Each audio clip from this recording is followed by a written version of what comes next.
Hey guys, welcome back to my channel.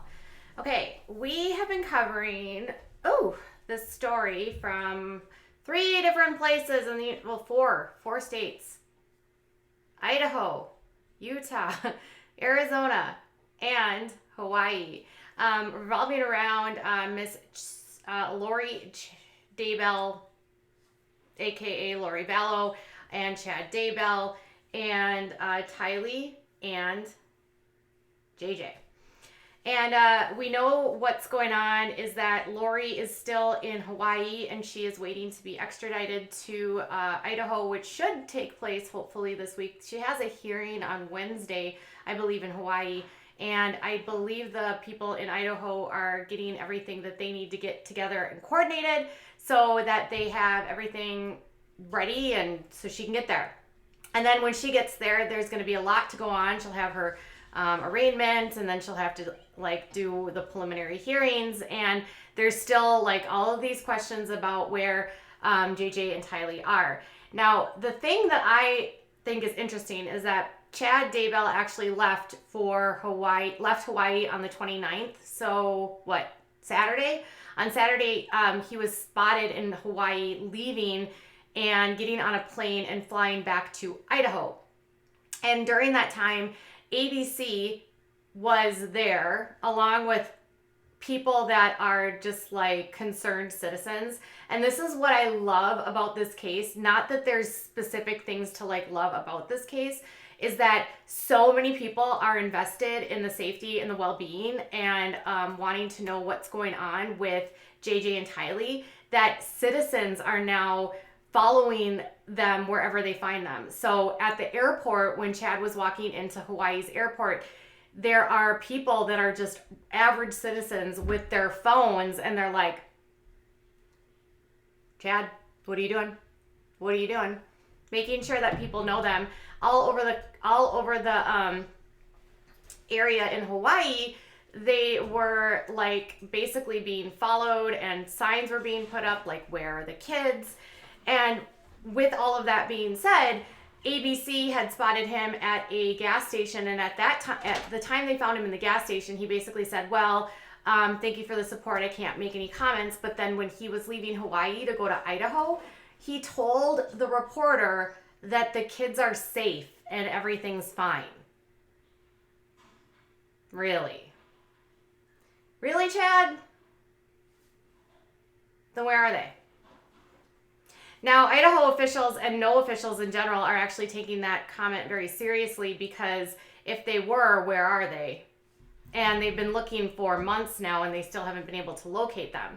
So Chad says everything's fine, and I don't know that that's actually the truth. But anyway, you've got him saying everything's fine. Lori is still not talking. She hasn't said anything.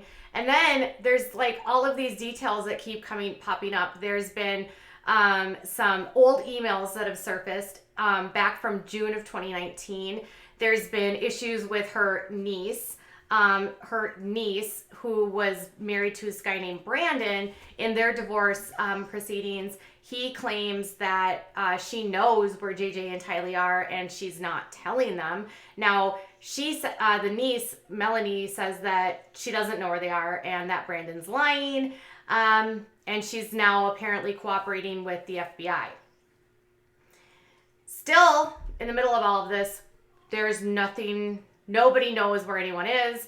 JJ's grandparents, I believe, Bob?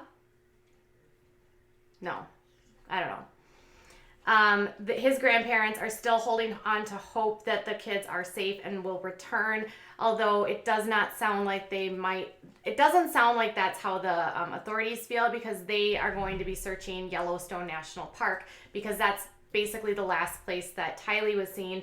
And the last time JJ was seen was a camera from a doorbell in the complex that they lived in Idaho, and that was on September 24th. So September 24th is the last time JJ's seen. Tylee, the last time she's seen is September 8th in Yellowstone National Park. Now, KSL, an outfit out of Arizona, got a hold of some emails that were released by chat, which were provided by, I don't even know who provided these two, but detectives, the Chandler Police Department, they are basically looking at emails which were obtained by KSL. And Charles Vallow sent these emails on June 29th to his brother-in-law, Adam Cox, who is Lori's brother, who is the person that apparently, just got rid of Charles, let's just say. And both of these men are now gone. But apparently Charles Vallow reaches out to Adam Cox, and he tells him that he's concerned because he thinks that Lori Vallow had made an email alias and had emailed Chad Daybell as him.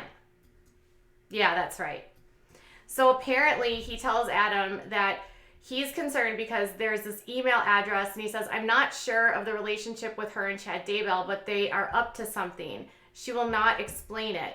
I'm going to send it to Chad Daybell's wife. Her name is Tammy, and I found her email address on their website too. I've got her cell phone number too. So Charles finds this email that was sent, and it's written as though it's from him, but it's to Chad. And KSL got a hold of it, and this is the email. Let me show you. Let me get this bigger for you. But basically it says, hello, Chad. I hope you're doing well. This is Charles Vallow from Arizona. We really enjoyed having you with us back in November when you came to the Preparing a People conference. I appreciated you taking the time to talk to me about the book I've been working on. Well, more than 6 months later, I still haven't made much progress on it, but I feel an urgency to get it done. As the managing partner of RITE Planning Group, I'm going to have the opportunity to speak to various conventions beginning in the fall, but everyone says I need to have a book available that summarizes my life and shares the principles I follow. So I will cut to the chase. I'm willing to pay you to help me get this book into shape as my ghostwriter. I really liked your autobiography and tone you took in sharing experiences without preaching. Is there any way you could come here for a couple days and help me get the book underway? I feel talking in person would be much more valuable than the phone call or video chat, mainly because I would like you to read through some of my journals and explain to me how the publishing industry works. It would help me know whether I truly have a book in me and whether you want to team up on it. I played minor league baseball and have plenty of stories that my audience could relate to, along with the knowledge I've gained running my own company. So I do feel that the book would contain valuable information even beyond the convention circuit. I'm out of town until Saturday, but I would gladly fly you down here early next week before the holiday and cover your expenses. You could stay in our guest room like you did before, or in a hotel if you prefer. I hate to take you away from your family, but I know this book is vital to my speaking success. I understand if you don't want to take part in the project, but I would definitely make it worth your time with admiration. So apparently Charles says that this is not written by him, but he tells Adam Cox that he believes that Lori actually wrote this and sent this to Chad, and he believes that something is at this time going on with him between Lori and Chad, and that's why he starts reaching out to Tammy. So maybe it was around the time, so this was in late June, and then we know that Charles was got into the argument with Adam in July. So I'm wondering if this is why they're looking into it, because he finds the email, maybe he contacts Tammy and he's just like, what, our spouses are doing something, I don't know what it is. Maybe it's at this point he is figuring out there's some sort of affair going on. I don't know. At this time they were separated as well, but at the same time, why would she craft this email and make it appear as though it's Charles and not from her, right? Like, it seems like there's something going on here, like she's trying to get Chad down there for something. So they are looking into this email.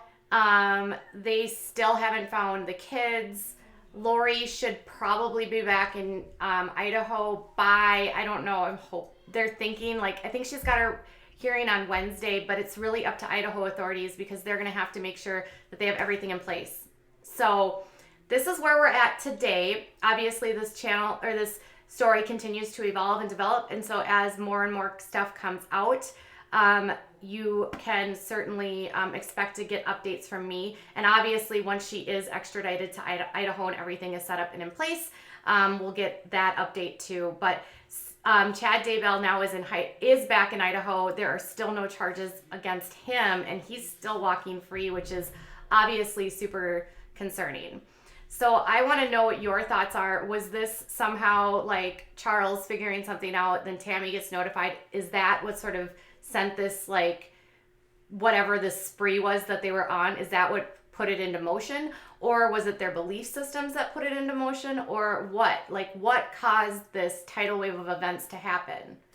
This story is so bizarre. It has so many twists and turns, and every time something new comes out, I'm like, I don't get it. And yet here we are still. All of us here probably are worried more about where Tylee and JJ are than Chad and Lori Vallow. All right, you guys, I will be back with more, but thanks for sticking with me. And if you have updates or if you have anything that you'd like, you always know that you can send it to me if I don't respond. Obviously, it's probably because I've already received it from somebody else, but I always appreciate your messages. Just know that I can't always answer every single one of them. All right, you guys, I'll be back in a little while. Bye.